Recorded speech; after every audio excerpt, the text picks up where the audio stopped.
Hi friends, నేను మీ మహాలక్ష్మిని. Welcome back to Mahalakshmi kitchen. ఈరోజు మన కిచెన్లో న్యూ ఇయర్ సెలబ్రేషన్స్ కోసం కాస్త డిఫరెంట్గా కేక్ని ప్రిపేర్ చేయబోతున్నాం. ఈ కేక్ చేయడం చాలా ఈజీ, ఎందుకంటే దీన్ని అరగంటలోనే ప్రిపేర్ చేస్తాం కాబట్టి.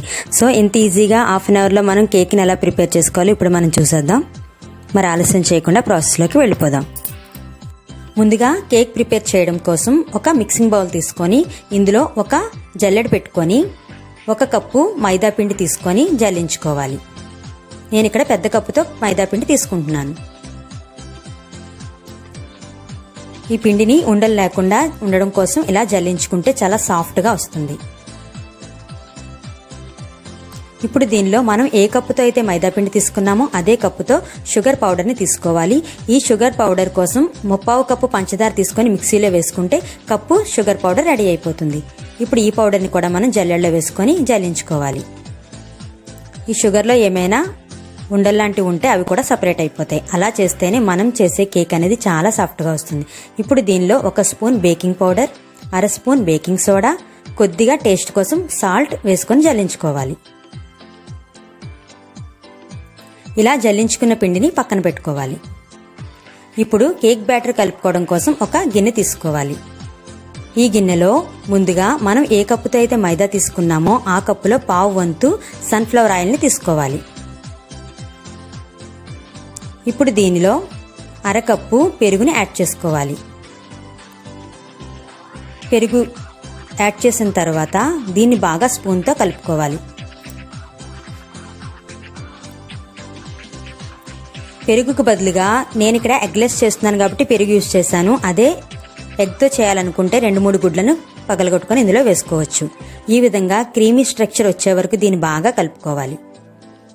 ఇలా కలిపిన తర్వాత మనం ముందుగా ప్రిపేర్ చేసుకున్న జల్లించి పెట్టుకున్న మైదా పిండి, షుగర్ పౌడర్ని కొద్దిగా యాడ్ చేసుకుంటూ కలుపుకోవాలి. ఒకేసారి అంతా పిండి వేసేయకూడదు. కొద్దిగా వేసుకొని కలుపుకొని మళ్ళీ కొద్దిగా వేసుకోవాలి. ఈ విధంగా పిండి అంతటినీ వేసుకున్న తర్వాత ఒకసారి బాగా కలుపుకోవాలి. ఇప్పుడు దీనిలో కొద్దిగా వెనీలా ఎసెన్స్ని యాడ్ చేసుకోవాలి. వెనీలా ఎసెన్స్ వేసిన తర్వాత ఒకసారి బాగా కలుపుకోవాలి. ఇప్పుడు ఈ బ్యాటర్ అనేది కాస్త తిక్కుగా ఉంది కదా, ఇప్పుడు దీనిలో కొద్దిగా కాచి చల్లార్చిన పాలను యాడ్ చేసుకోవాలి. పాలను యాడ్ చేసిన తర్వాత ఎలా పడితే అలా వీటిని కలపకూడదు. నేను వీడియోలో చూపించినట్లుగా కట్ అండ్ ఫోల్డ్ మెథడ్ అంటారు దీన్ని. ఈ విధంగా కలిపితేనే లోపల ఉండలు లేకుండా పిండి చాలా బాగా కలిసిపోతుంది. ఈ విధంగా కాసేపు కలుపుకోవాలి. ఇలా కలిపిన ఈ బ్యాటర్ని ఈ కన్సిస్టెన్సీలో మాత్రమే మనం బ్యాటర్ కలుపుకోవాలి. ఇలా కలిపిన తర్వాత మూత పెట్టి ఒక 10 నిమిషాలు పక్కన. ఈలోపు మనం కేక్ పైన అప్లై చేయడం కోసం క్రీమ్ని ప్రిపేర్ చేసుకుందాం. దీనికోసం నేను 100 గ్రామ్స్ బటర్ని తీసుకుంటున్నాను. ఈ బటర్ అనేది కూలింగ్ లేకుండా తీసుకోవాలి. ఇప్పుడు దీన్ని ఒక మిక్సింగ్ బౌల్లో వేసుకోవాలి. వేసుకొని ఒక స్పూన్తో కొద్దిగా కట్ చేసుకుంటూ బాగా కలుపుకోవాలి. ఈ బటర్ అనేది క్రీమీ స్ట్రక్చర్ వచ్చే వరకు బాగా కలుపుకోవాలి. యాక్చువల్గా దీన్ని బేటర్తో చేస్తారు, కానీ మనకి బేటర్ అవైలబుల్గా లేదు కాబట్టి ఈ విధంగా నేను స్పూన్తోనే మిక్స్ చేస్తున్నాను. ఈ విధంగా కాస్త కలర్ మారి క్రీమీ స్ట్రక్చర్ వచ్చిన తర్వాత ఇందులో 1 కప్పు వరకు షుగర్ పౌడర్ని తీసుకోవాలి. ఈ పౌడర్ని కొద్దిగా మాత్రమే యాడ్ చేసుకుంటూ కలుపుకోవాలి. ఒకేసారి పౌడర్ అంతా వేసేయకూడదు. ఇలా కొద్దిగా వేసుకుంటూ జాగ్రత్తగా కలుపుకోవాలి.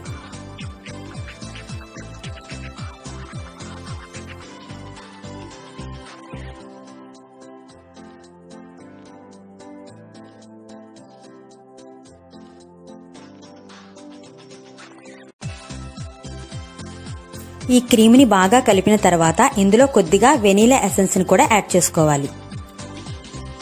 2 డ్రాప్స్ అయితే సరిపోతుంది. వెనీలా ఎసెన్స్ వేసిన తర్వాత బాగా మిక్స్ చేసుకోవాలి.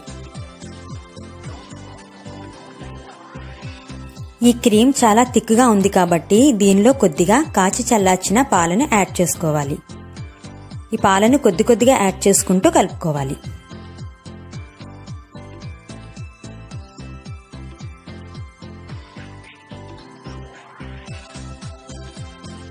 అంతేనండి, మనకు కావాల్సిన కేక్ క్రీమ్ రెడీ అయిపోయింది. ఇప్పుడు దీన్ని మనం కేక్ని ప్రిపేర్ చేసేంత వరకు ఫ్రిడ్జ్లో పెట్టుకొని అప్పుడు తీసుకొని కొద్దిగా పాలను యాడ్ చేసుకొని ఒకసారి కలుపుకొని వాడుకోవచ్చు. 10 నిమిషాల తర్వాత కేక్ బ్యాటర్ని ఒకసారి మూత తీసి బాగా కలుపుకోవాలి.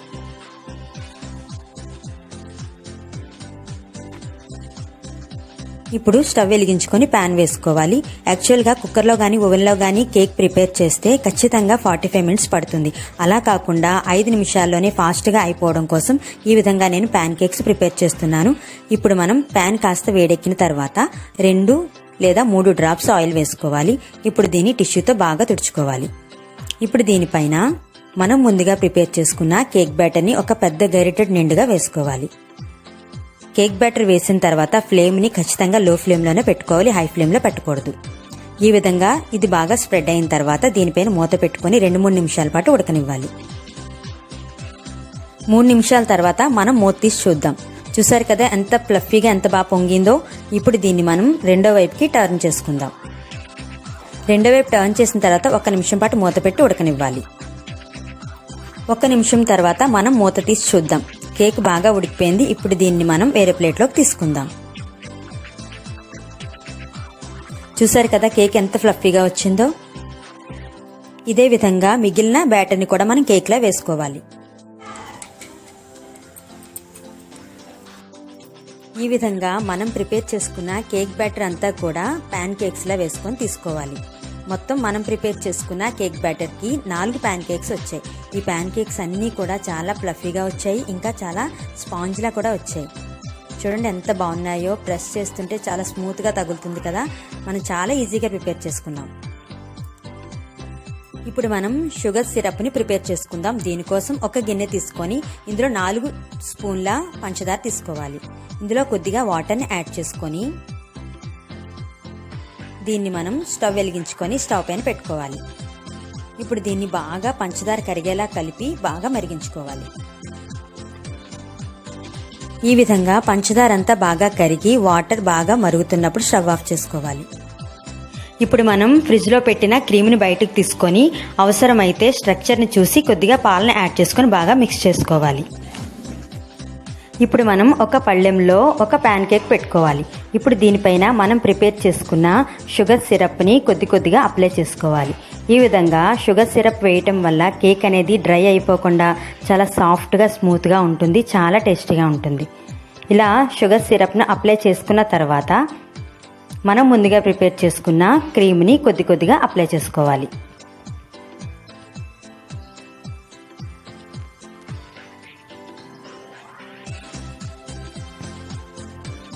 ఈ విధంగా క్రీమును కేక్ అంతా అప్లై చేసుకోవాలి. ఇలా ప్యాన్ కేక్ నిండుగా మనం క్రీమ్ని అప్లై చేసుకున్న తర్వాత దీనిపైన ఇంకొక ప్యాన్ కేక్ని పెట్టుకోవాలి. ఈ ప్యాన్ కేక్ పైన ఇప్పుడు మనం కొద్దిగా షుగర్ సిరప్ని అప్లై చేసుకోవాలి. షుగర్ సిరప్ని అప్లై చేసుకున్న తర్వాత క్రీమ్ని అప్లై చేసుకోవాలి. ఈ విధంగా కంప్లీట్గా క్రీమ్ అప్లై చేసుకున్న తర్వాత దీనిపైన 3వ ప్యాన్ కేక్ని పెట్టుకోవాలి. ఈ కేక్ పైన కూడా మళ్ళీ షుగర్ సిరప్ని అప్లై చేసుకోవాలి. మళ్ళీ దీనిపైన కొద్దిగా క్రీమ్ని అప్లై చేసుకోవాలి. ఈ విధంగా కంప్లీట్గా క్రీమ్ని అప్లై చేసిన తర్వాత 4వ ప్యాన్ కేక్ని పెట్టుకోవాలి. ఇప్పుడు దీనిపైన కూడా షుగర్ సిరప్ని అప్లై చేసుకోవాలి. షుగర్ సిరప్ అప్లై చేసిన తర్వాత దీనిపైన కూడా కంప్లీట్గా కవర్ అయ్యేలాగా మనం క్రీమ్ని అప్లై చేసుకోవాలి.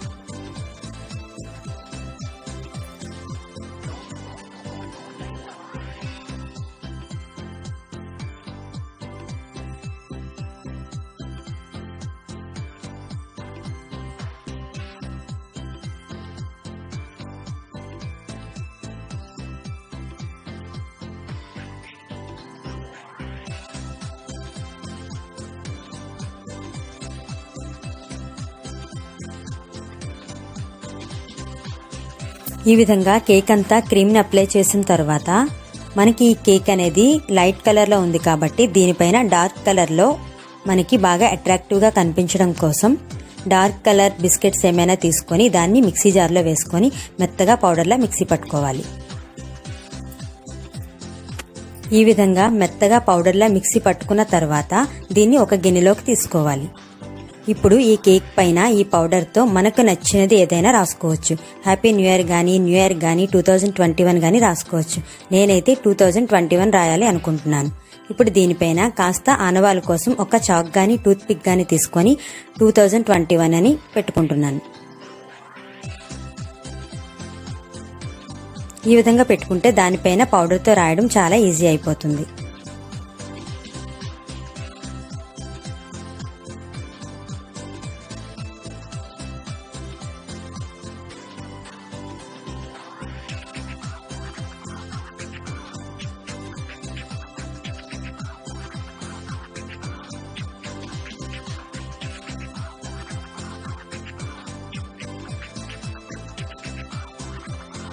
ఈ విధంగా 2021ను బిస్కెట్ పౌడర్తో అద్దుకున్న తర్వాత కలర్గా ఉండే స్వీట్ సోంపును మార్కెట్లో అమ్ముతారు కదా, వాటిని కేక్ పైన డెకరేట్ చేసుకుందాం.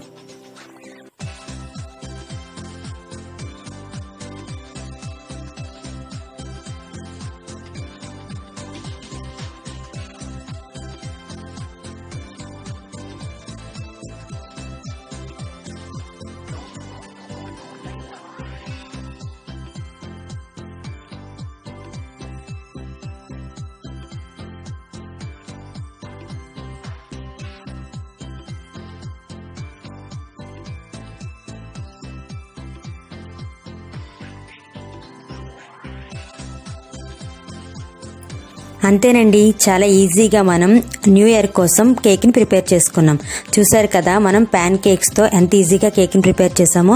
ఫ్రెండ్స్, మీరు కూడా ఇలాగే ప్రిపేర్ చేసి చూడండి, చాలా బాగుంటుంది. మీకు ఎలా వచ్చిందో మీ ఫీడ్బ్యాక్ నా కామెంట్ రూపంలో తెలియచేయండి. మీకు కానీ ఈ కేక్ రెసిపీ నచ్చినట్లయితే లైక్ చేయండి, ఇంకా షేర్ చేయండి. ఇలాంటి మరిన్ని రెసిపీస్ కోసం మా మహాలక్ష్మి కిచెన్ తప్పకుండా సబ్స్క్రైబ్ చేసుకోండి. Thank you.